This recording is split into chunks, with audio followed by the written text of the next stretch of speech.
तो आदाब, नमस्कार, गुड इवनिंग, सत श्री अकाल। एक बार फिर आप तमाम लोगों का स्वागत है क्राइम तक की कहानी के इस एपिसोड में। उम्मीद है पूरी फैमिली अच्छी होगी, अपना ख्याल रख रही होगी। आज दिल्ली पुलिस ने अदालत में 7 आज फेब है, 7 फरवरी आपको पता था, तो चार्जशीट दाखिल हो चुकी है आफ्ताब और श्रद्धा केस में, यानी कि श्रद्धा मर्डर केस में। करीब 6,500 कुछ पन्नों की ये चार्जशीट है। चार्जशीट क्या, बस ये समझ लीजिए कि श्रद्धा के कत्ल की पूरी कहानी है इसमें। बहुत सारे ऐसे सवाल थे जिनके जवाब नहीं मिल रहे थे, वो तमाम चीज़ें हैं। और मैं लगातार पिछले कई घंटों से उस चार्जशीट को ही पढ़ रहा था। चार्जशीट के तमाम पन्ने इस वक्त हम लोगों के पास हैं। तो मैंने जो पढ़ा, ख़ासतौर पर उसके जो ऑपरेशनल पार्ट्स हैं जिसमें सारी इंपॉर्टेंट चीज़ें हैं, क्योंकि चार्जशीट के पन्नों में फिर बहुत सारी चीज़ें अलग होती हैं कि विटनेस कौन है, क्या क्या रिकवर किया, कौन कौन से बाकी चीज़ें, तो उसका मतलब नहीं है। लेकिन पुलिस ने कैसे इस केस को हैंडल किया, कैसे इसकी इन्वेस्टिगेशन की, क्या कुछ पाया, क्या मोटिव था, क्या कहानी थी, क्या सबूत मिले, वो सारी चीज़ें पूरी स्टडी के बाद आपके सामने आज कहानी के तौर पर रख रहा हूँ। इसमें से बहुत सारी चीज़ें पहले बता रखी हैं, इसलिए उसको नहीं बताऊँगा मैं। लेकिन कुछ चीज़ें जानना ज़रूरी है। 2019 में आफ्ताब की मुलाकात श्रद्धा से पहली बार होती है और बम्बल ऐप के ज़रिए। तब श्रद्धा एक कॉल सेंटर में काम कर रही थी और आफ्ताब एक कहीं और काम कर रहा था। फिर दोनों की मुलाकात होती है, मुलाकात के बाद दोस्ती होती है, फिर दोनों मिलने जुलने लगते हैं। लेकिन फिर दोनों के घर वालों को पता चलता है और दोनों ही फैमिली नाराज़ हो जाती है इस रिश्ते को लेकर, क्योंकि यहाँ पर रिलीजन बीच में आ रहा था। तो जब दोनों घर वाले दोनों के, आफ्ताब के और श्रद्धा के, इस रिश्ते को लेकर गुस्से में थे, तब इन दोनों ने तय किया कि वो अलग रहेंगे और नया गांव में इन्होंने किराए का घर लिया और वहीं रहने लगे। लेकिन साथ रहने के बाद अब धीरे धीरे इन दोनों में लड़ाई भी शुरू होने लगी। और लड़ाई की वजह ये थी कि उसी बम्बल ऐप के ज़रिए आफ्ताब अब दूसरी लड़कियों से भी बात करता था और श्रद्धा उसे टोकती थी और वो उसे पसंद नहीं था। इस दौरान में आफ्ताब ने बाकायदा ग्रेजुएशन भी किया। इसने शेफ़ के लिए बाकायदा जब इसने पढ़ाई की थी तो ताज पैलेस होटल में इसने करीब जून 2017 से लेकर नवंबर 2017 तक वहाँ पे इसने इंटर्नशिप की और इसमें 2 वीक इसने बूचर का काम किया, कसाई का, एक तरह से वहाँ ट्रेनिंग का पार्ट था। तो ये सारी चीज़ें इसने की। उसके बाद दोनों अब साथ रहने लगे, फिर झगड़ा होने लगा। झगड़े के बाद उसने हाथ भी उठाया, मारपीट हुई, ये चीज़ें चलती रही। फिर आखिर में ये झगड़ा कई बार इतना बढ़ा कि इन दोनों ने तय किया कि अपने रिश्ते को कुछ नया एक तरीके से शुरुआत देने के लिए मुंबई से बाहर चलते हैं।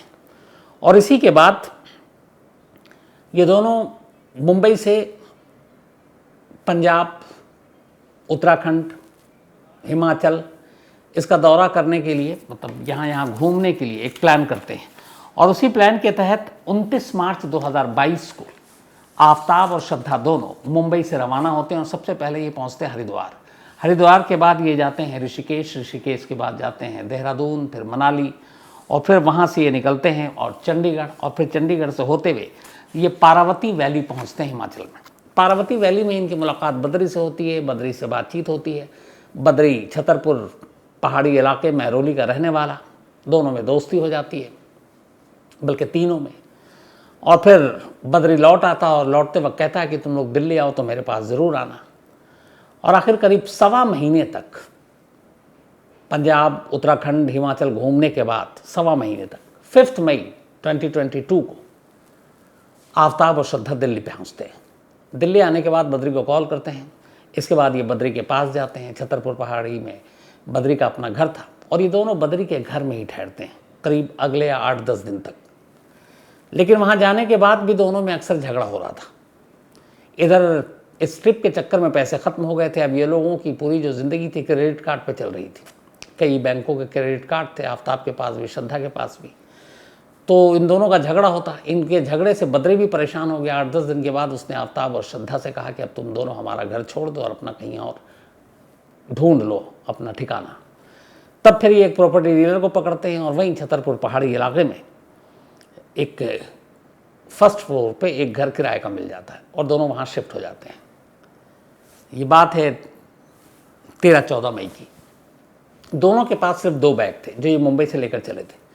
अब अपने किराए के घर में शिफ्ट हो गए। इस दौरान में अब श्रद्धा ने कहा कि देखो, हमारे जो मुंबई में किराए के घर पे हम जहाँ रहते थे वहाँ हमारा सारा सामान है घरेलू इस्तेमाल का, तो वो सारी चीज़ें यहाँ ले आओ। वसई में भी था, तो बाकायदा आफ्ताब की टिकट भी थी कि वो वसई मुंबई जाएगा और सारा सामान लेकर यहाँ आएगा ताकि यहाँ उसका इस्तेमाल करें। टिकट बुक थी, सब कुछ ठीक चल रहा था। झगड़ा होता फिर दोनों एक साथ हो जाते। तभी 17 मई को श्रद्धा ने अचानक कहा कि वो गुरुग्राम जाना उसे। साहिल नाम का एक लड़का था, वो उसका दोस्त था, वो भी बम्बल ऐप से बना था। तो वहाँ जाती है और फिर अगले दिन लौटती है 18 मई की दोपहर 1:50 पर। जब वो लौटती है तो इस बात को लेकर आफ्ताब से झगड़ा होता है कि तुम कल क्यों नहीं लौटी, रात को क्यों नहीं आई। खैर झगड़े के बाद फिर दोनों नॉर्मल हो जाते हैं। उसके बाद दोपहर करीब 2 बजे ज़ोमैटो से 2 लोगों के खाने का ऑर्डर दिया जाता है। आफ्ताब और श्रद्धा खाना खाते हैं। इसके बाद शाम हो जाती है। शाम करीब 6 से 6:30 का वक्त था। अब श्रद्धा आफ्ताब से कहती है कि तुम्हारी टिकट बुक है, तुम मुंबई जाओ और वसई के किराए के घर से अपना सारा सामान लेकर यहाँ आ जाओ।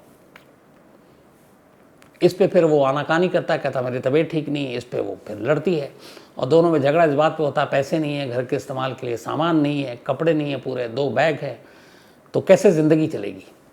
तो इस झगड़े के दौरान में ही दोनों तैश में आ जाते हैं। इसके बाद बहुत ज़्यादा झगड़ा बढ़ जाता है और इसी झगड़े के दौरान इधर दोपहर को, चूँकि श्रद्धा एक दिन बाद लौटी थी, आफ्ताब वैसे भी गुस्से में था, तो इस झगड़े के दौरान अचानक फिर वो श्रद्धा को पटक देता है फर्श पर और दोनों हाथों से उसका गला दबाने लगता है और गला दबाते दबाते आखिरकार श्रद्धा को मार डालता है।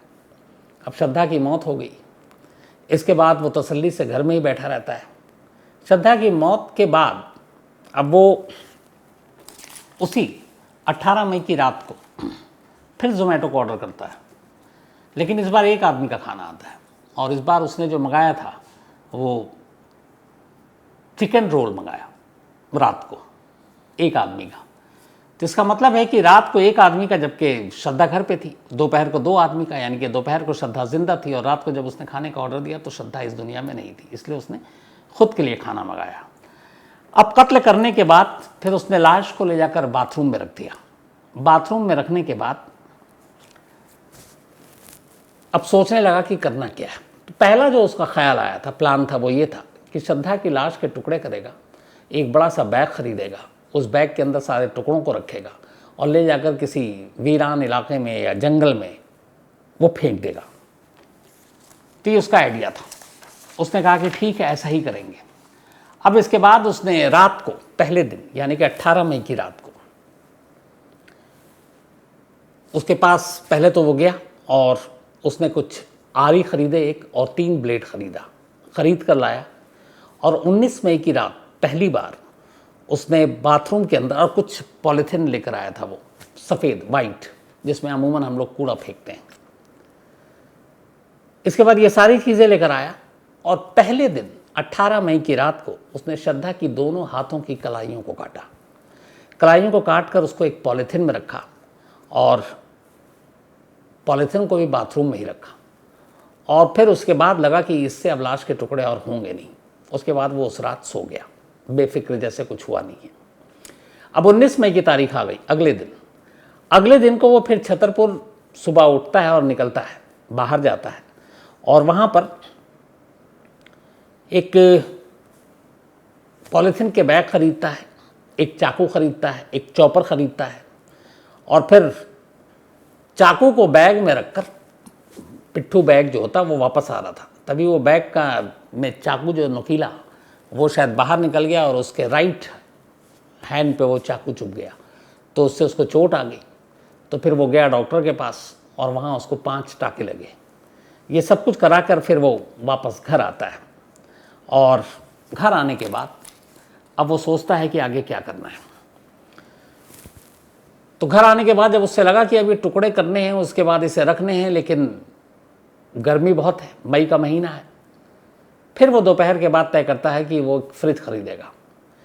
फिर वो वहीं छतरपुर में एक मार्केट में जाता है, वहाँ से एक फ्रिज खरीदता है LG का, 25,000 उसकी कीमत थी और ये सिटी बैंक के क्रेडिट कार्ड से उसने ख़रीदा।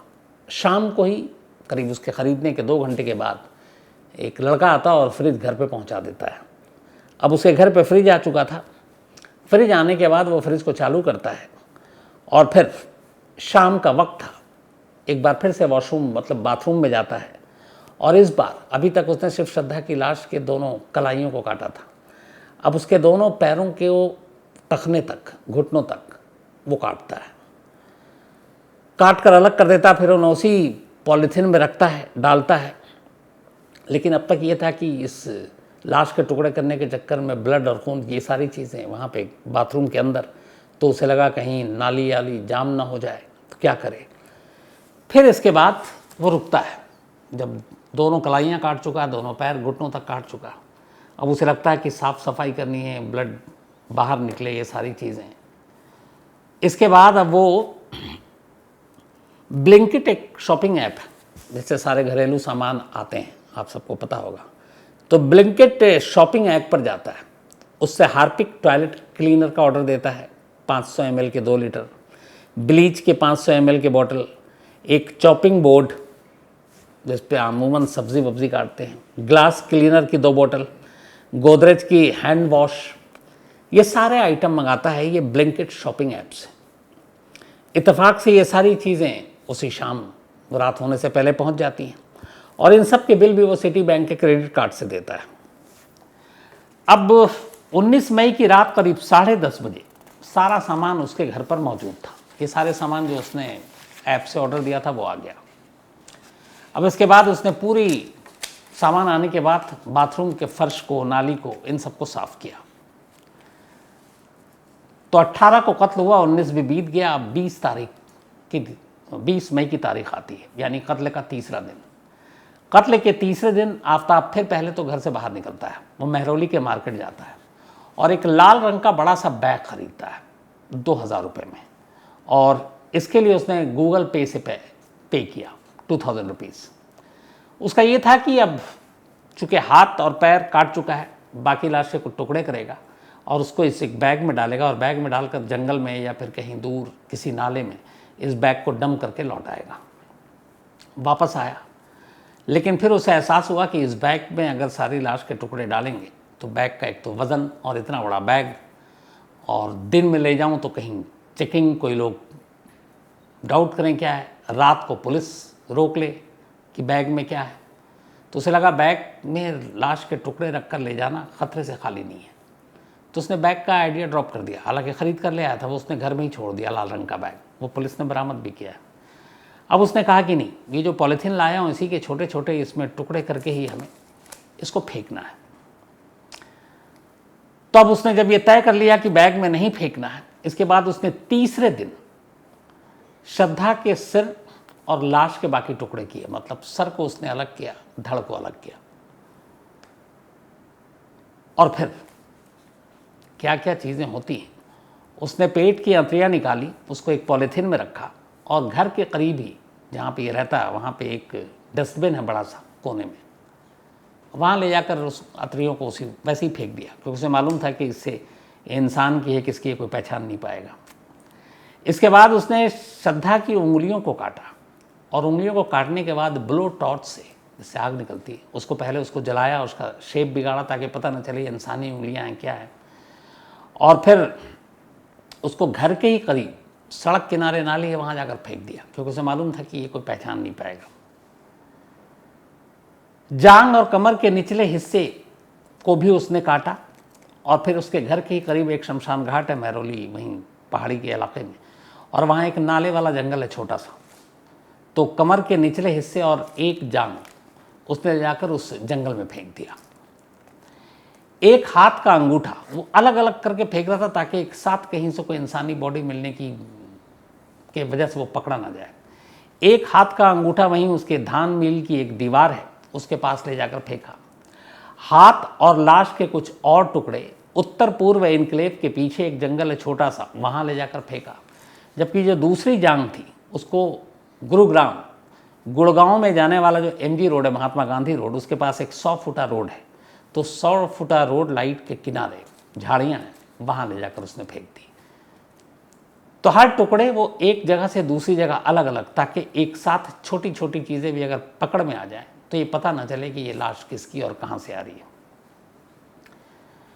अब वो लाश के अलग अलग टुकड़ों को फेंक तो रहा था, लेकिन उसे ये भी पता था कि ये जो हड्डियां हैं ये जंगल से बरामद हो जाएंगी तो पकड़ में आ जाएंगी। अब यहाँ पर भी हैवानियत देखिए कि फिर उसने क्या किया कि उन हड्डियों को आग लगाया ब्लो टॉर्च से, फिर उसके बाद उसे गीला किया, फिर वो आती है आपको ग्राइंडर जो आमतौर पर यूज़ करते हैं अलग अलग चीज़ों के लिए, तो मार्बल के लिए ख़ास तौर पर जो ग्राइंडर आता है कटिंग और उसके लिए, तो ग्राइंडर लेकर आया और उस ग्राइंडर से उस हड्डियों को जलाकर और फिर पानी डालकर वो उससे एक तरह से उसका पाउडर बना रहा था। और वो पाउडर को ले जाकर वहीं घर के आसपास ही, ज़्यादा उसके लिए मेहनत भी नहीं कर रहा था, वहीं 100 फुटा रोड के अलग अलग इलाकों में ले जाकर उसको फेंक देता। ये सारी चीज़ें धीरे धीरे फेंकता रहा। इधर एक और कहानी चल रही थी। कहानी ये थी कि ये सारी चीज़ें तो कर रहा है, श्रद्धा का कत्ल हो चुका और अब तक लाश के टुकड़े फेंक रहा है, और मई से अब जून आ चुका है। जून में उसने एक नौकरी ज्वाइन कर ली 27 जून को, श्रद्धा के कत्ल के करीब 1.25 महीने बाद। गुरुग्राम में एक कंपनी है जिसका नाम है she went India private limited. यहाँ पर उसने एसोसिएट प्रोडक्ट कंसल्टेंट के तौर पर 52,000 रुपीज़ पर मंथ, 52,000 रुपये महीने में गुरुग्राम में एक नौकरी कर ली। और ये बाकायदा नौकरी करता रहा जब तक कि ये पकड़ा नहीं गया था, यानी कि नवंबर में। तो ये नौकरी कर रहा था एकदम धड़ल्ले से, आराम से। इतना ही नहीं, इस दौरान में अभी लाश के बहुत सारे टुकड़े घर में ही हैं फ्रिज में, तब ये बम्बल आया, इस पर फिर से गया। 2 लड़कियों से इसकी दोस्ती हुई, उनमें से एक आदिति नाम की लड़की तो इसके घर आई, और उसने क्या करता था कि ये फ्रिज में ही लाश के टुकड़े रखता था। अभी तक सर, चेहरा और धड़ ये फ्रिज में ही था। तो जब आदिति ने कहा कि मैं आ रही हूँ, और आदिति इसके घर पहुँचती है 25 जून 25 जून को, तो ये बाकायदा श्रद्धा की एक अंगूठी थी, वो लाश को उंगलियां काटने से पहले निकाल लेता है और वो अंगूठी आदिति को गिफ्ट कर देता है। और जब आदिति आई तो घर में लाश थी, लेकिन उसने क्या किया कि फ्रिज से निकाल कर जो किचन में शेल्फ है उसके अंदर डाल दिया ताकि आदिति को पता ना चले। बाथरूम तो साफ था ही था। तो आदिति भी आई, इस दौरान में बहुत सारे और भी लोग आए, लेकिन किसी को पता नहीं चला। तो ये भी इसका काम चल रहा था। अब करीब 4 महीने बीत चुके थे, 3 से 4 महीने, मतलब 18 मई को कत्ल किया था और सितंबर और अक्टूबर का महीना आ चुका था। अब भी इसने सारी लाश के टुकड़े ठिकाने नहीं लगाए थे। अब भी इसके फ्रिज में ख़ास तौर पर श्रद्धा का सर, चेहरा, धड़ ये रखा हुआ था। और इस दौरान हर रोज़ वो फ्रिज इस्तेमाल करता, खोलता। इसने ये सब फ्रीजर में रखा हुआ था ऊपरी हिस्से में। नीचे के हिस्से में ये अपना पानी वानी रखता था और वही फ्रिज खोलता पीता। गर्मी का महीना था। और जो चार्जशीट में है ये है कि वो हमेशा जब तक फिर फ्रीज़र भी खोलता और श्रद्धा के उस सर और चेहरे को देखता। हालांकि अब वो फ्रोज़न हो चुका था, एक तरह से बर्फ़ से ढक चुका था, क्योंकि उसमें टेम्परेचर इतना था और फ्रीज़र में आपको पता है कोई भी चीज़ आप रखें तो बर्फ़ से जम जाता है। हालांकि शुरुआत में जब इसने लाश के टुकड़े करने शुरू किए, पहले दिन 20 मई को, यानी कि श्रद्धा के कत्ल के तीसरे दिन, ये फिर एक मार्केट गया था और वहाँ से इसने 11 किलो कच्चा बर्फ़ ख़रीदा था। आमतौर पे ये हम लोग सब्ज़ी या फिर किसी और चीज़ को फ्रोज़न करने के लिए इस्तेमाल किया जाता है। तो ये 11 केजी ख़रीद कर लेकर आया था कच्चा बर्फ़, और शायद इसी लाश के टुकड़ों को, ताकि वो जम जाए। तो 4 महीना हो गया, सितंबर अक्टूबर का महीना आ गया। अब भी ये सर और धड़ फ्रिज के अंदर रखा हुआ था और उसे ये डर था। और उसकी बाहें, दोनों बाहें हाथ की, क्योंकि हाथ यहाँ तक काट दिया था, बाहें अब भी फ्रिज में थी। तो 3 हिस्सा, सर, चेहरा, धड़ और दोनों बाहें अब भी फ्रिज के अंदर थी। अब वो क्यों नहीं फेंक रहा है? इतना टाइम हो गया, 3-4 महीने। तो उसका ये था कि अगर सर को फेंकेंगे तो सर कहीं ना कहीं बरामद होगा तो पकड़े जाएंगे। बाकी बॉडी तो इस तरीके से फेंका था कि वो पहचान में ना आए, उसको बिगाड़ दिया अलग अलग। लेकिन सर और धड़ ये 2 चीज़ें हैं जो आसानी से पकड़ में आ सकती हैं, इसलिए उसकी हिम्मत नहीं हो रही थी फेंकने की, और वो फ्रिज में ही रखे हुआ था। लेकिन जब 4 महीने हो गए तब उसे लगा कि कभी ना कभी इसको फेंकना पड़ेगा, वरना तो ये पकड़े जाएंगे। तो उसने सबसे पहले तो सर के सारे बाल काट डाले ताकि पहचान में ना आए कुछ भी। बाल काटे। एक श्रद्धा स्टड पहनती थी अपने लिप्स पे, आप तस्वीर में देखते होंगे। उसने उस स्टड को निकाला, उसे एक बॉक्स में रखा। तो 4 महीने के बाद ब्लो टॉर्च से सर के हिस्से, चेहरे को जलाया। फिर जब उसे लगा कि अब ये पहचाने जाने लायक नहीं है, तब उसने कहीं जाकर जो सिर और चेहरे को जो हिस्सा था और दोनों बाहें, धड़, इन्हें भी अलग अलग फेंका। छतरपुर इनक्लेव के जंगल में फेंका धड़ को, जबकि बाल और श्रद्धा के कपड़ों को 60 फुटा रोड है एक छतरपुर में, और वहाँ पे एक कोने में वही डस्टबिन जिसमें शुरुआत में इसने एक चीज़ फेंकी थी, उसने वहाँ जाकर उसमें फेंका। तो सबसे आखिर में इसने श्रद्धा का सर, धड़ और दोनों बाहों को ठिकाने लगाया और फेंका। अब इसके पास सिर्फ एक निशानी बच गई थी अब भी श्रद्धा की, और मतलब अगर उसकी बॉडी पार्ट्स के बारे में बात करूं, वो जो श्रद्धा ने अपने लिप्स पर, होंठों पर स्टड पहन रखा था, और वो उसने निकाल कर रख लिए थे एक डब्बे में। इसके बाद श्रद्धा का फ़ोन चूँकि उसके पास था 18 मई से ही, तो शुरुआत में जितने भी दोस्तों के कॉल आते वो खुद इधर से जवाब देता और कहता, ज़्यादातर मैसेज पे जवाब देता कि बिज़ी हूँ, ये हूँ, वो हूँ। फिर खैर बाद में उसने उसको भी देना बंद कर दिया। लेकिन अब उसे एक वक्त आया जब उसे लगा कि अब श्रद्धा का मोबाइल अपने पास रखना ठीक नहीं होगा, क्योंकि 3-4 महीने बीत गए थे। तब उसने फिर जिस डब्बे में श्रद्धा का स्टड रखा था, उसी डब्बे में उसने श्रद्धा का मोबाइल रखा और उसको लेकर फिर ये मुंबई गया। मुंबई में याद होगा आपको, जब एक पुलिस में फादर ने मिसिंग कंप्लेंट लिखाई थी श्रद्धा की, तब इसे पेश होना था, तो वहीं मुंबई जा रहा था ये पुलिस में पेशी के लिए। तो वो डब्बा अपने साथ लेकर जा रहा था, यानी कि पुलिस वहाँ उधर बुला रही है कि तुम आओ, श्रद्धा कहाँ बताओ, और ये श्रद्धा की आखिरी निशानी लेकर दिल्ली से मुंबई जा रहा था। और रास्ते में जब ये मुंबई से वहाँ जा रहा था, तो मीरा भयंदर की खाड़ी में इस डब्बे को चलती ट्रेन से उसने फेंक दिया, मतलब जिसमें फ़ोन और स्टड थे। अब उस खाड़ी से फ़ोन और इसको बरामद करना तो लगता है कि बेहद मुश्किल काम है। तो ये पूरी जो 4 महीने की इसकी कहानी थी श्रद्धा के कत्ल की, इस कहानी में कई चीज़ें हैं जो सबसे मतलब सोच कर भी अजीब होता है। वो ये है कि एक शख्स कैसे, जिसके साथ वो प्यार कर रहा था, जिसके साथ शायद शादी करता, जिसके साथ कभी दोस्ती थी, जिसके साथ 1.25 महीने तक वो ट्रिप पे निकला, घूमा फिरा, कितने अच्छे दिन बिताए होंगे, और उसी का सर काटकर और फ्रिज में रखे हुआ है और 4 महीने तक रखे हुआ है, और 4 महीने के बाद फिर उसको ले जाकर फेंकता है। तो इससे पता चलता है कि उसके जहन, दिल, दिमाग में क्या होगा।